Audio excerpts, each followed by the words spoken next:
ఆచి చికెన్ మసాలా. తెలుగుదేశం ప్రభుత్వ హయాంలో నిర్మించిన టిడ్కో ఇళ్లను లబ్ధిదారులకు అందజేయకుండా గత వైసీపీ ప్రభుత్వం ఇబ్బందులకు గురిచేస్తుందని అటు సూళ్లూరుపేట ఎమ్మెల్యే విజయశ్రీ అన్నారు. ముఖ్యమంత్రి చంద్రబాబు నాయుడు సోమవారం సూళ్లూరుపేటలో పర్యటించనున్నారు. ఈ నేపథ్యంలో కూటమి ప్రభుత్వంలో లబ్ధిదారులకు టిడ్కో ఇళ్లను అందజేయడం సంతోషంగా ఉందంటున్న ఎమ్మెల్యే విజయశ్రీతో మా ప్రతినిధి మునీంద్ర ఫేస్ టు ఫేస్. రాష్ట్ర ముఖ్యమంత్రి నారా చంద్రబాబు నాయుడు రేపు తిరుపతి జిల్లాలోని సూలూరుపేట నియోజకవర్గం నాయుడుపేటలో పర్యటించనున్నారు. అయితే చంద్రబాబు పర్యటన ఏ విధంగా కొనసాగబోతుంది, అదేవిధంగా అక్కడ ఏర్పాట్లపైన స్థానిక ఎమ్మెల్యే నెలవల విజయశ్రీ గారు ఉన్నారు, వారిని తెలుసుకునే ప్రయత్నం చేద్దాం. మేడం చెప్పండి, అసలు రేపు చంద్రబాబు పర్యటన ఏ విధంగా సాగబోతుంది? రేపు చంద్రబాబు నాయుడు గారు 11:40కి ఇక్కడ హెలిప్యాడ్ దగ్గర దిగుతారు. అక్కడి నుంచి టిడ్కో హౌసెస్ ఓపెనింగ్కి వెళ్తారు. 2-3 ఇళ్ళు గృహప్రవేశం చేసి అండ్ అదంతా కూడా మనం టౌన్షిప్గా లాగా చేశాం కాబట్టి అవంతా కూడా విజిట్ చేస్తారు. లబ్ధిదారులను కూడా కలుస్తారు.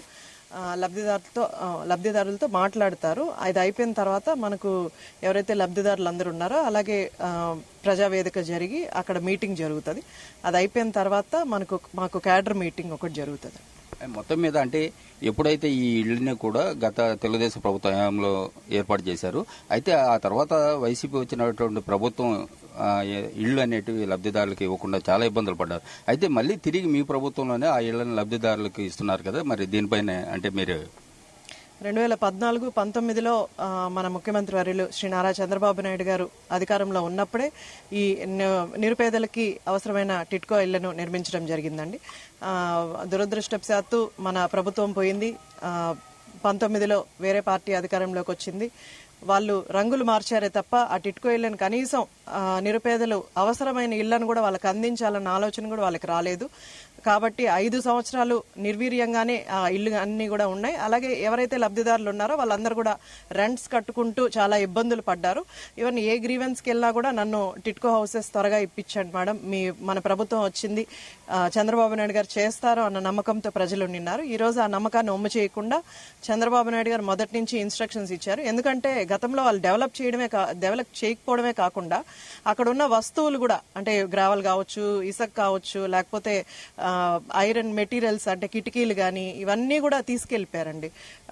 అలా చాలా అన్యాయాలు జరిగాయి. కాబట్టి ఇప్పుడు కూటమి ప్రభుత్వం వచ్చిన తర్వాత అది మొదటి నుంచి మళ్ళీ తీయాల్సి వచ్చింది. అన్ని తెప్పించి అన్ని చేయడానికి ఒక 2 years పట్టింది. ఇప్పుడు పూర్తి చేసి అది హౌసెస్ ఒకటే కాకుండా అక్కడున్న టౌన్షిప్ వాకింగ్ ట్రాక్ కానీ అలాగే ఓపెన్ జిమ్ కానీ అలాగే పిల్లలకు ఆడుకోవడానికి ప్లే ఏరియా ఇవన్నీ కూడా చేసి ఒక టౌన్షిప్ లాగా అది ఈరోజు తయారు చేశారు. రాష్ట్రం అంతా కూడా తయారు చేశారు.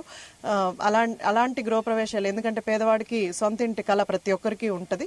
సో దాన్ని నెరవేర్చేలాగా ఈ రోజు టిడ్కో హౌసెస్ ని అందజేస్తున్నాం. మేడం, మీ నియోజకవర్గంలో దాదాపుగా 2500కు సంబంధించినటువంటి టిడ్కో ఇళ్లలో కొంతమంది లబ్ధిదారులు చనిపోవడం, కొంతమంది రిజెక్ట్ చేయడం వంటి ఇళ్లు ఉన్నాయి. మరి వాటిని ఏం చేయబోతున్నారు? అవన్నీ కూడా మార్చి ఎవరికైతే లబ్ధిదారులకు అవసరమో వాళ్ళందరికీ కూడా ఇవ్వడం జరిగింది. ఆ లిస్ట్ అంతా కూడా సెగ్రిగేట్ చేసి డెత్స్ అన్ని కూడా మనం తీసేసామండి. అవసరమైన వాళ్ళకే మనం ఈ హౌసెస్ ఇస్తున్నాం. రేపు చంద్రబాబు నాయుడు పర్యటనకు సంబంధించి మీరు పార్టీ క్యాడర్కి ఏ విధంగా పిలుపునిస్తున్నారు? అధ్యక్షులు అలాగే కమిటీని ఒకటి ఏర్పాటు చేయడం జరిగింది. మండలానికి 5 మంది మనం కమిటీని వేసుకున్నాం. ఎక్కువ మంది మొబిలైజ్ చేసేలాగా అండ్ కార్యకర్తలు అందరూ కూడా రేపు రాబోతున్నారు. క్యాడర్ మీటింగ్ కూడా జరుగుతుంది అండ్ మన నాయకులందరూ కూడా యాక్టివ్గా పనిచేస్తున్నారు.